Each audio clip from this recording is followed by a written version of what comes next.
Stake your life upon truth. Truth. What is truth? Truth is not a concept. Truth is what is self-evident and undeniable.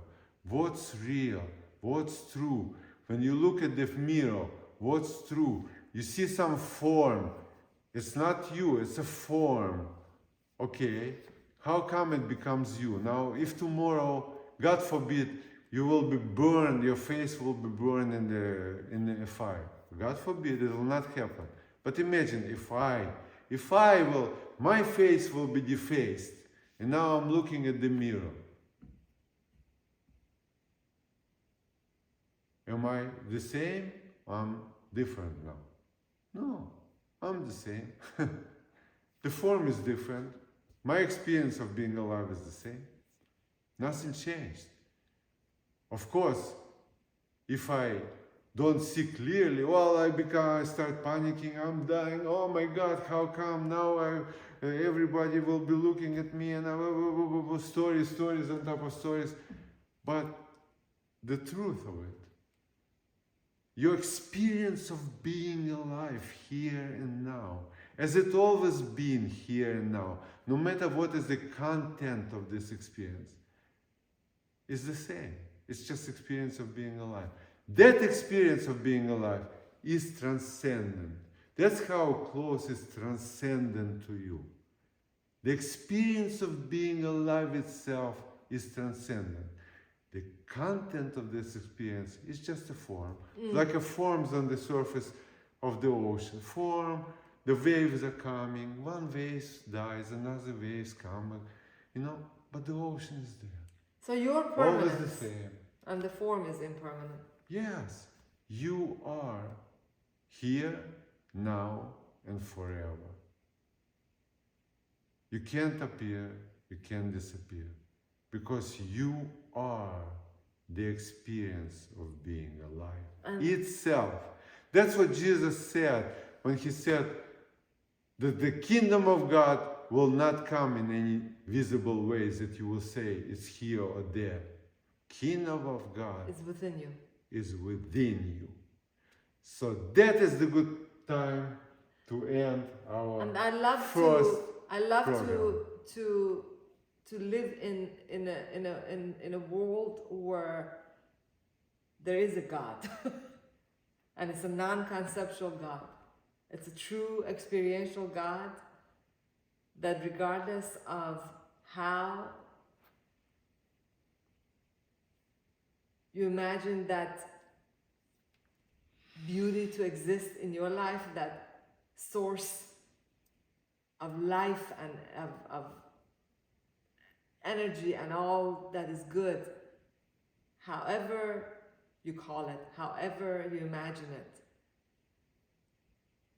It's just, for me personally, it's unimaginable to live a life without an experience of omnipotence. And I wasn't raised religious, you weren't raised religious. This is something you earn from really having that yearning for connectedness, which you get through all the arts, all the phenomenal beauty of culture, of the museums, the paintings, all the novels and all the great music of all genres. You feel it in all of those expressions. And the beauty of it is like... And they all speak of God. How can you question the existence of the ineffable and the Almighty? If everything around speaks of it, everything around speaks of it. I've always, ever since I was a young teen, I was looking at flowers and birds and the sky, and I'm like, my God, how can this exist without a God? And not too many people in my family believed in a God. and then, regardless of, in addition to art, nature, everything is God. So what were you saying? You said it. Yeah. God, without transcendent God, not being, which is like a caricature. It's not God. The being is not God. So all the atheists, you have to see it. What are you dealing with? You're not dealing with real, true religion. You're not dealing with faith. You're dealing with a caricature on faith. And you are laughing at it. I'll laugh with you. No problem. Caricature is caricature. Yeah. But the real faith is still there. It's there. Don't look at caricature. Some find a place where it's have made real. a caricature and a mockery of God. Yeah. Find a place that is real. It is there. It is there. Not everything is corrupted. Not everything is reduced. And my God is not a God of fear. And without God, and my God is not a God of the hell. Without transcendent value, life is such a poverty. Such a poverty. It's unbearable. It's unbearable. It's just like, what I'm saying? It's like life without Beethoven and Mozart. It's unbearable for me. Impoverished. I feel like, it's poverty. I feel for people who don't listen to Bach or Mozart, I feel like, wow, what's going on? They don't know life. Where are you people? Where are you? 3% or 4% of people even listen to classical music. And then maybe 3% of those are really, really listening, being present to it. Because they're not exposed to it and they don't know. Yeah. So and then again, it's a fault of religion. Yeah. It's again, religion. Or educational system. Think about it. In the time of Handel and Bach, that music came into existence. In the church. Beethoven's Missa Solemnis came into existence. Mozart's Requiem came into existence. What right now would you put on the same scale? There is a valuable pieces of music. I'm not saying for all the Gen X, I think it's Billie Eilish. I'm Post Malone. There are valuable novels. There are valuable art. There are valuable, but along with that, islands of sanity. How much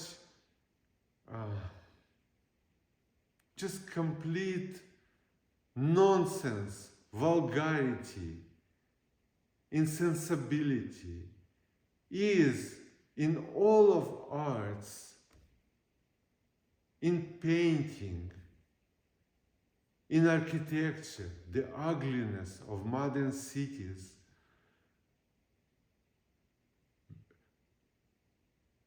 Uglification of the world is the same failure of religion. From those Gothic cathedrals to these boxes that they're building to the now. boxes which we have right now. This is evolution of our mind. That's representation of our mind. That was the image of our mind, that Gothic cathedral. And now the image of our mind is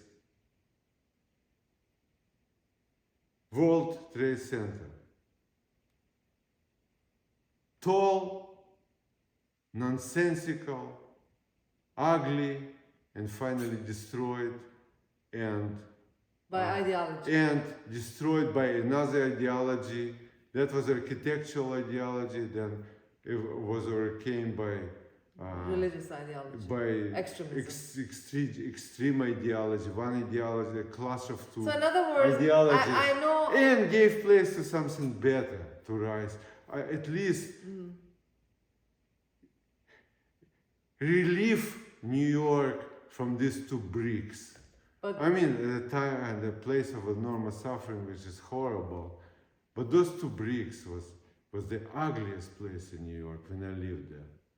But I know of no one that doesn't enjoy beautiful old architecture and doesn't pass by one house that survived in a neighborhood that's got this 100-year-old or 200-year-old architecture with all these architectural elements, and they're like, oh, this one survived here and there and there, but the rest of the houses are all these ugly, what do they call, track homes.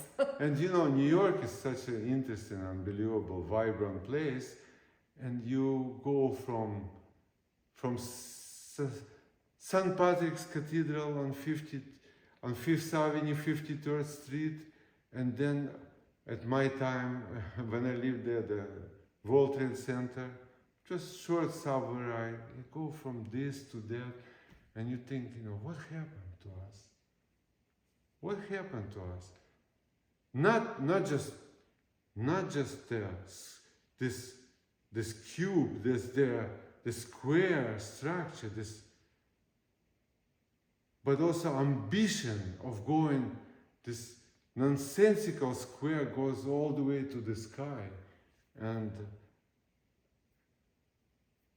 it's amazing. It was not a reach for transcendence. Yeah, that we know. Yeah. If it is, I can forgive I it. was looking at this. Where are we reaching with that? But where are we reaching? To the new there are level. certain. To the new level of silliness. It seems like our silliness reached the highest level possible. No, was no end to it. But right now, There are many modern architecture. Now it seems like the buildings, architectural buildings that are admirable as well. Let's not leave that. That's that there also, will be Renaissance in art. There will be all this modern, horrible, all this modern art which sells for millions of dollars will be thrown into trash. And we know it will happen one day. Hopefully sooner than later. And sanity will prevail. Yeah. As it always, it will take time, but the good and beauty and love will prevail. The Renaissance art is not nearly fetching the dollars that the modern art is now at the So on this note, thank you so much for being with us, whoever completed this journey with us. And we ask you to please subscribe, share, comment, support us in that way, and that's the only way that we ask for your support. Well, for me, the most important, if you would give send us some words, give some comment, not just a good or bad kind of thing, but like you're really sharing of the experience. If that experience meant something for you, I would really love to appreciate, because it will give us invaluable feedback. And also, I so much appreciate your attention today, and because the way we spoke, I'm speaking for myself, I didn't speak from any kind of agenda, and I didn't feel like I was thinking at all. I felt like you were creating in the moment. I felt like life was speaking through me. This is truly unscripted. When we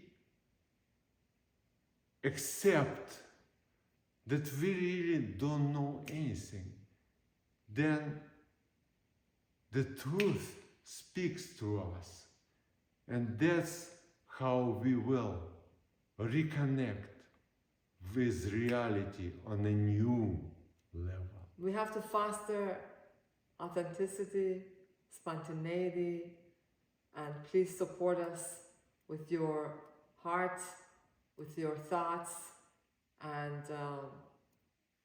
keep us going with that sort of empowerment and encouragement. And to all those podcasts, to all those valuable dialogues, that actually inspired us to start our own. Yes, they inspire us to start it because most of them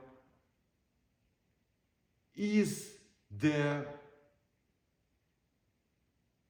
wrestling of ideas. You see what I'm saying? Yeah, and we took it upon ourselves to really create something out of nothing. Yeah. Like with no preparation, no script, no editing. We're just gonna put it out there, and we're gonna, so people have different convictions, want your and you look at participation. different podcasts. What's going on? One person is expressing his conviction, and then another person responds with his conviction. One conviction, another conviction. We're yearning for. And there's a valuable insights in those convictions. There's no question about them. We're yearning for the experience of transcendence, though. Yeah. That's what we're taking our time doing. But you know what? There's a possibility in which I'm not interested in knowledge. And we are There's a lot of knowledge. There's a lot of great podcasts with a lot of knowledge. Yes. So we will know more. Yeah. You know, we will know more. We listen to podcasts. Now I know more. And what? So what? You know? So I have more information. You feel happier? I have more dead knowledge, you know? Yeah. We need to have something which lives in us alive. When something is brought into existence in a life form, it will live in the viewer in a life form. It will stick, you know. It will not be simply information or knowledge. It will be something which will provoke new thoughts, new concepts, new ideas, and just new way of looking at life, right? So we promote new way of looking at life every moment of our life. And that means living a life that you love, by the way. Yes. New life is new every moment. We arrive at this moment. Every moment we just keep arriving brand new.